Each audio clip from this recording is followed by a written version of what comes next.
One sunny day in Ireland, Paddy is sitting in a pub drinking some Guinness. While looking around the pub, he thinks, "Wow, that man over there looks just like me. I think I'm gonna go over there and talk to him." So he walks over to the man and taps him on the shoulder. "Excuse me, sir," he begins, "but I noticed you look just like me." The man turns around and says, "Yeah, I noticed the same thing. Where are you from?"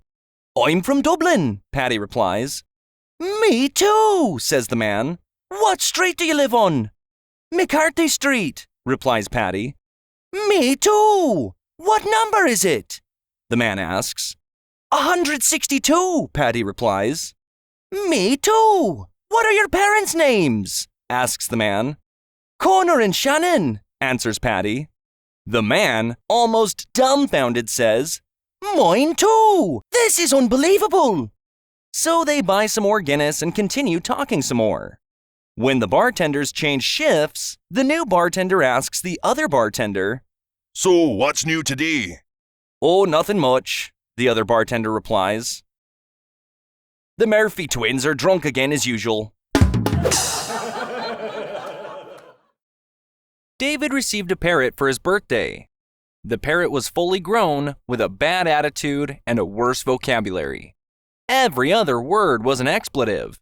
Those that weren't expletives were, to say the least, rude. David tried hard to change the bird's attitude and was constantly saying polite words, playing soft music, anything he could think of to try and set a good example. Nothing worked. He yelled at the bird and the bird yelled back. He shook the bird, and the bird just got more angry and ruder. Finally, in a moment of desperation, David grabbed the parrot and threw it in the freezer. For a few moments, he heard the bird squawk and kick and scream. Then suddenly, there was quiet. Not a sound for half a minute. David was frightened that he might have hurt the bird and quickly opened the freezer door. The parrot calmly stepped out onto David's extended arm and said, "Rock, I believe I may have offended you with my rude language and actions. Rock, I will immediately correct my behavior. I'm truly sorry and beg your forgiveness." David was astonished at the bird's change in attitude and was about to ask what had made such a dramatic change, when the parrot continued, "Rock, by the way, may I ask what the turkey did? Rock!" A man owned a small ranch in Montana. One day, the labor department got a tip that he wasn't paying proper wages to his employees, so they sent an investigator to find out what's going on. "Please tell me how many employees you have and how much you pay them," the investigator asked the rancher. The rancher replied, "My ranch hand has been with me 3 years, and I pay him $1,200 per week plus a free room and board. The cook has been here for a year, and I pay him $1,000 per week plus a free room and board. And there's a half-wit. He works 18 hours a day with no days off, doing about 90% of the work around here. He makes about $10 per week and pays for his own room and board, although I buy him a bottle of bourbon every Saturday night. He also sleeps with my wife occasionally." The investigator said, "Aha! That's the fool I demand to speak with." The rancher replied, "You're speaking to him." A wife tells her husband that if he walks across the kitchen floor after she mops again, she's going to kill him. The next time she mops the kitchen floor, he walks across the kitchen floor again. He gets the floor dirty and tracks water into the living room. She decides to do as she had promised. Without saying a word, she goes to their bedroom, gets his pistol out of the closet, and shoots him dead in his recliner. Then she calls 911 and tells them, "I told my husband that if he walks through the kitchen after I mopped, I would kill him. He didn't listen, and I shot him." Emergency dispatch immediately sends an ambulance for the husband and a squad car for the wife. The chief of police hears about the call shortly afterward, thinks it's a rather strange story, so he drives to the house. When he gets there, his officers are still waiting outside. He asks the officers, "Why haven't you gone inside and arrested the woman?" They reply, "Sir, we can't go in now. The kitchen floor is still wet." An elderly man sat down on his seat at the 50-yard line for the Super Bowl. A guy came along and asked him if anyone was sitting in the seat next to him. "No," he said. "The seat is empty." "This is incredible," said the man. "Who in their right mind would have a seat like this for the Super Bowl, the biggest sporting event in the world, and not use it?" Somberly, the elderly man replies, "Well, this seat belongs to my wife. She and I were to come here together, but she passed away. This is the first Super Bowl we have not been together since we got married." "Oh, that's terrible. I'm sorry to hear that," said the man. "But you couldn't find someone else? A friend, a relative, or even a neighbor to take the seat?" The elderly man shakes his head and says, "No. They're all at the funeral." A man calls home to his wife and says, "Honey, I have been asked to go fishing at a big lake up in Canada with my boss and several of his friends. We'll be gone for a week. This is a good opportunity for me to get that promotion I've been wanting. So would you please pack me enough clothes for a week and set out my rod and tackle box? We're leaving from the office and I will swing by the house to pick my things up. Oh, and please pack my new blue silk pajamas." The wife thinks this sounds a little fishy, but being a good wife, she does exactly what her husband asked. The following weekend, he comes home a little tired, but otherwise looking good. The wife welcomes him home and asks if he caught many fish. He says, "Yeah, lots of walleye, some bluegill, and a few pike. But why didn't you pack my new blue silk pajamas like I asked you to do?" I did, his wife replied. "They're in your tackle box." A 90-year-old man goes for a physical, and all his tests come back normal. The doctor says, "Fred, everything looks great. How are you doing mentally and emotionally? Are you at peace with God?"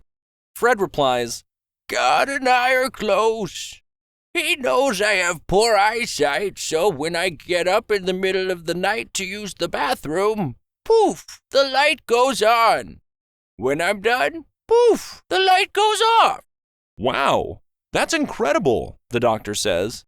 A little later in the day, the doctor calls Fred's wife. "Betty," he says, "Fred is doing fine, but I had to call you because I'm in awe of his relationship with God.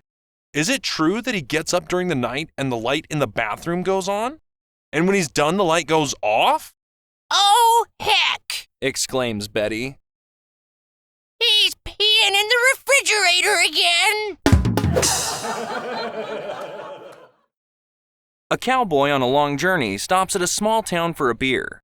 He ties his horse up outside the saloon and enters. The townsfolk eye him uneasily, but he makes his way to the bar and orders a beer.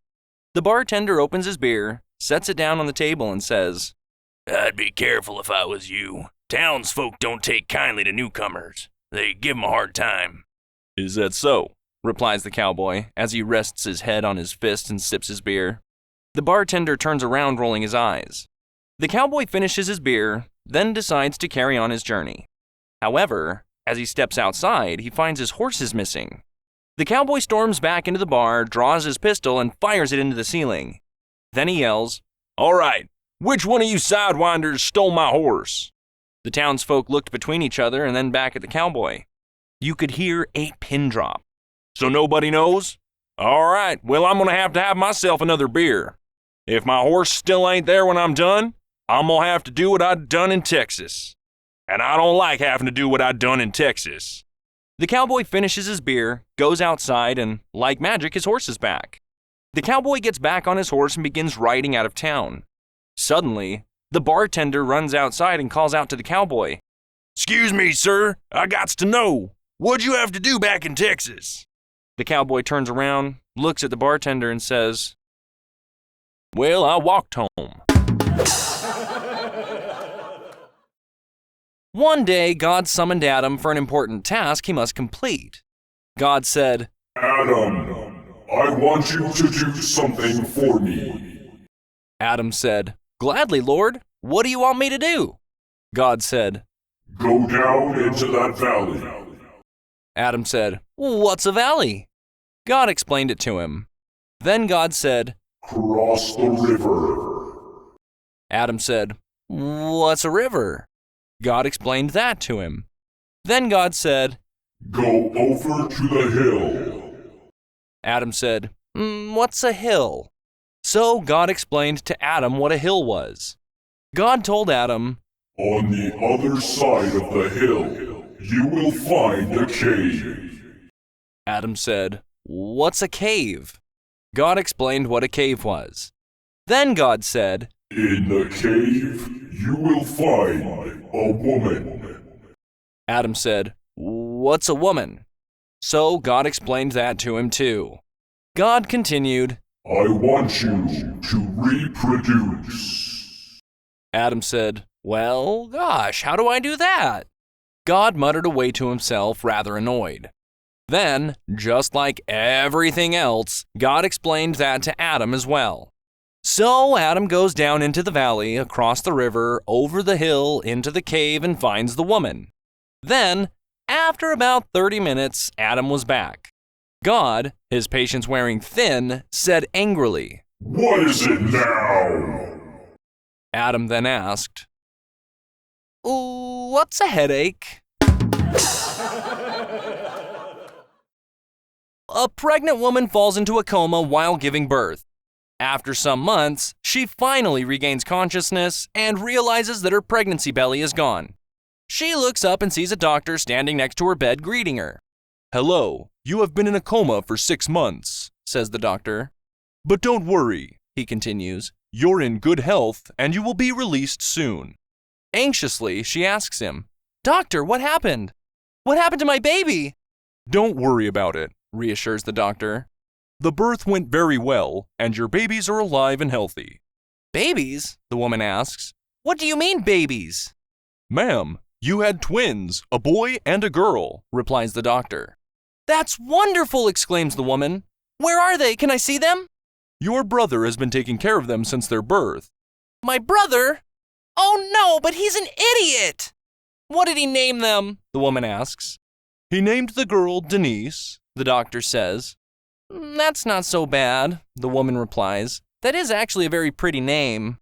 So what did he name the boy? She asks. The doctor pauses and then replies, De nephew.